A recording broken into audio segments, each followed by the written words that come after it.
Tadi saya sudah sampaikan, ini adalah generasi yang diasuh oleh TikTok dan Instagram. Anak-anak kita tuh melihat HP 10 jam. Saya mendisiplinkan diri untuk nggak melihat HP saya lebih dari 2 jam setiap hari.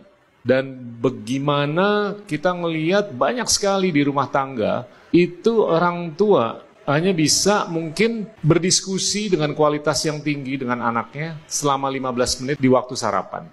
Mungkin setengah jam sampai 1 jam di waktu makan malam.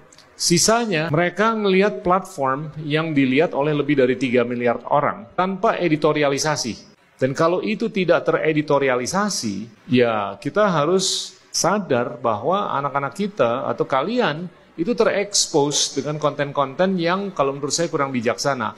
Dan ini sudah berkorelasi dengan tidak sehatnya kemajuan-kemajuan dalam 3 pilar. Yang pertama tentunya di kalangan anak muda yang sudah semakin terpolarisasi. Dan ini berkorelasi dengan tingkat depresi, tingkat anxiety, tingkat bunuh diri yang meningkat secara berarti. Ini empiris, ya kan? Dan ini kanker di medsos. Ini adalah ditemukannya tombol like, tombol retweet, tombol share di tahun 2009.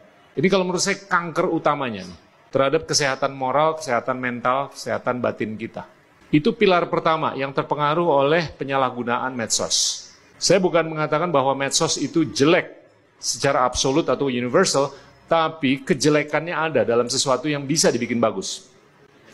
Pilar kedua yang terpengaruh oleh medsos, ini adalah pilar pendidikan, di mana polarisasi itu sudah nyata di kalangan akademisi, yang sayap kanan dan yang sayap kiri. Yang mana tidak terjadi spektrum percakapan, spektrum ide. Tapi intelektual-intelektual di seluruh dunia, khususnya di bidang tersier atau universitas, itu yang ke kanan, semakin ke kanan ideologinya. Yang ke kiri, semakin ke kiri ideologinya. Nggak ada sentra ataupun sentralisasi. Nah yang ketiga tentunya adalah dampak medsos terhadap demokrasi liberal, di mana amplifikasi terhadap narasi-narasi yang kurang bijaksana berkat algoritma yang diberdayakan oleh pemilik teknologi itu disamakan sebagai demokrasi atau demokrasi liberal. Sedangkan narasi-narasi yang bijaksana itu tidak teramplifikasi karena kebanyakan narasi-narasi bijaksana itu ada di the silent majority yang nggak berani ngomong.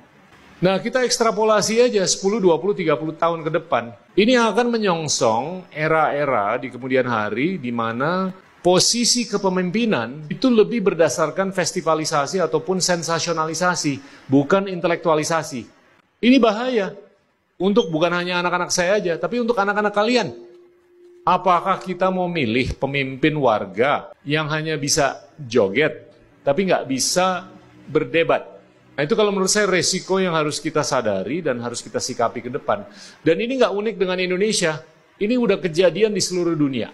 Jadinya ujung-ujungnya game changing itu gimana sih? Ya dibudayakanlah budaya baca buku dan dibudayakanlah kapasitas seseorang untuk bisa menunjukkan keterbukaan. Agar kita bisa melihat diri kita sendiri dengan introspeksi semestinya, gue nih kekurangannya di sini, untuk ngisinya gimana? Dan gue tuh harus welcome skill set yang bisa atau perlu datang dari orang lain.